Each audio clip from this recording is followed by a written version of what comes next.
The transgression of the cutting through the floor.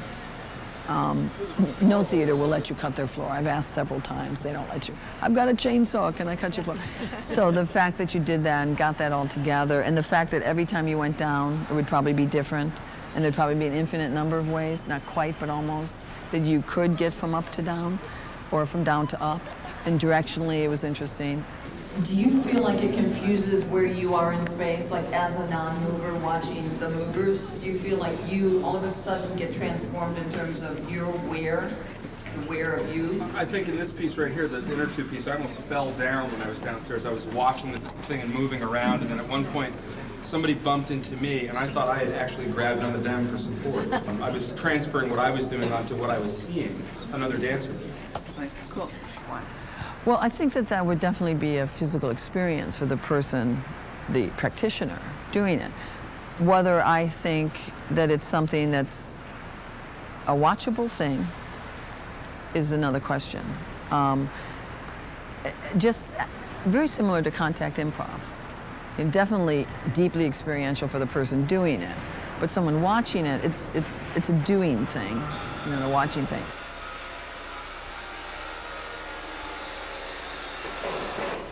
But to me, it's really about learning and discovering, not necessarily inventing, but finding out.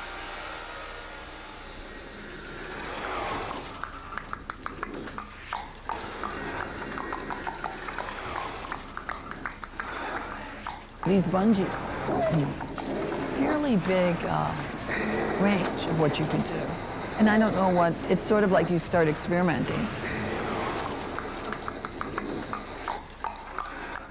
One inch equals a foot. So it's about a body's We have a body's height. in space. But have that situation physicalized in a way that it wouldn't be able to do that move if it weren't for your design spatial. I can't conceive of an event with spandex that wouldn't be mitigated by the nature of the material. It's visual. To me, essentially visual. And if you were going to use a spandex-like material, I would go to the trampoline, because the trampoline will eject you, and spandex holds you. So to me, it's physical, but not movement-oriented. In other words, what I mean by that is the range limit of what they were able to do physically, given the conditions, were very limited. And part of setting up a physical condition is to see if the vocabulary can be fairly expansive. Are you mitigating that? Wouldn't it be a condition the body has to solve physically? Like be strong enough to hang on? The floor was just fabulous, I thought.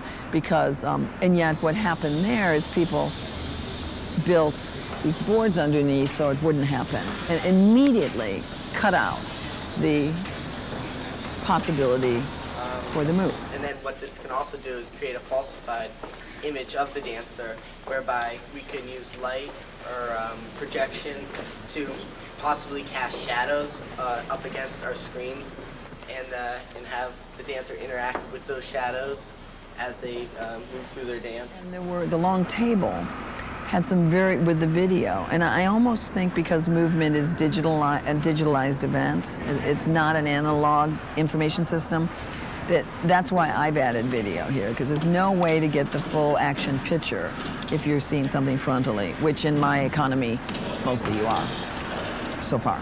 You're seeing it from the stage. So what they did, I thought, was very interesting in that, is this live? Is this live recorded? Is this pre-recorded? Is this from a distance? Remember when the person was running? This was mostly in the demonstration. I'm not sure I saw it so much in the actual show. They were running from a long ways away because they were able to, because of the length of that table.